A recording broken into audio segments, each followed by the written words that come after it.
Peter will be asking for non-existent documents in petition against Tinubu. Inec.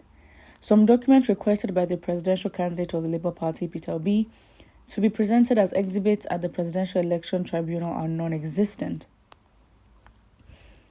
According to Nigerian news agency, the Independent National Electoral Commission made the declaration before the court sitting in Abuja on Tuesday.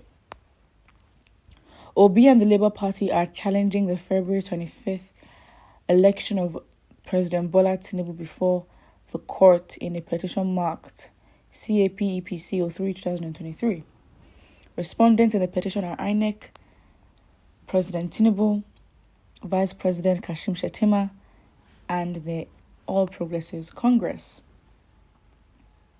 Giving evidence before the court, Lawrence Bayode, Deputy Director ICT at Inec, told the court that out of the 5 documents Obi asked for, 2 were non-existent while 1 was a work in progress. One of Obi's witnesses, Loretta Oga, an ICT cloud engineer, said she contested election into the House of Representatives on the platform of the Labour Party in Cross River but lost the election. Oga was cross-examined by Wole Olanipekun, SAN, counsel for Tinubu and Shettima. She told the court that she sued Inec after her loss because the electoral umpire did not list her name on its portal as a result of network failure. Also cross-examined by Lateef Fagbemi, counsel for APC, Oga told the court that glitches did not occur on the Inec portal on February 25th. She said she did not know Inec's password protocol as she was not Inec's employee. The court presided over by Justice Haruna Samani adjourned further hearing to Wednesday. To be honest, the success of this tribunal, as in it's going to be in Peter Obi's favor, is highly dependent on him and his team and how far they're willing to go. Because it's no surprise that, of course, things do not make sense. Network failure, the Beaver system is not used. Peter Obi's witness, Olga, who was cross-examined by 2 lawyers, which is just like, okay, great, fine, okay, fine. She conducted the elections and she could not find the results anywhere in Cross River. So it's like so many things went wrong in terms of following procedural process, especially how the INEC themselves, they literally came up with a new amended electoral act for this election and ended up not even following the conditions and the requirements of the act that they brought forward. So it's like, it's sad because it's like Peter Obi is playing in their game, like playing within the rules that they set for themselves in their game. So it's obviously very hard for you to believe that, there will be a positive outcome for Peter Obi, even from the beginning, because as much as, yes, he can be genuine, he can be good, it's a different kind of fight and I think it's a different kind of fight that even as citizens, we don't understand, except for somebody who has been within the political circle there and knows the kind of game to play. And that's why the hope is that, okay, I don't know, and as citizens, we will never know what really goes on in the government space, especially among the top dogs. And so it's like, okay, great. Since Peter Obi is somebody, and I think that's why, no offense to somebody like Showere, but for someone who has not been in the system to now go into the system is a bit, say what you want about Peter Obi, he's been governor. In fact, he was impeached. He's faced resistance. So something like this is not new to him. He's just facing it on a failure level.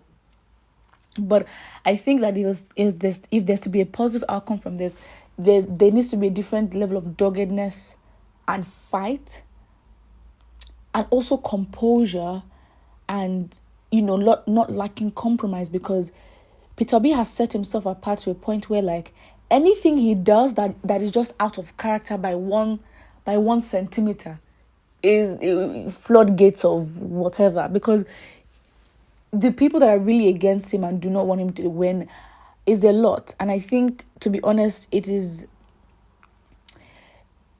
not unsurprising that Nigerians would basically lose motivation and be like, you know what?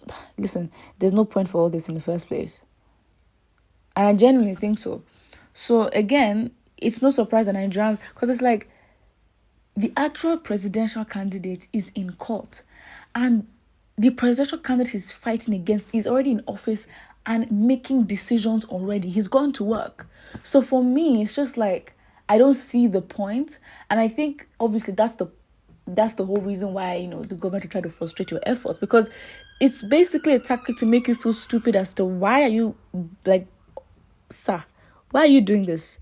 The person you're fighting against has started work. He's been inaugurated.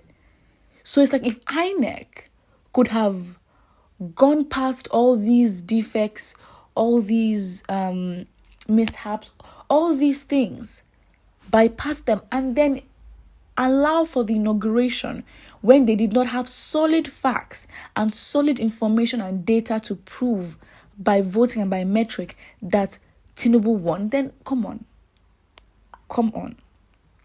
Then what's the point? Wow. Don't blame Obi for the overzealousness. They are known for do or die. You know what? I think even for a lot of people that bash Peter Obi to the extent that they do, I think more than anything, it really shows how Nigerians really do not deserve anything good. Because with the way that we think, we are clearly not ready for it. Anything good, we will be the ones to destroy it.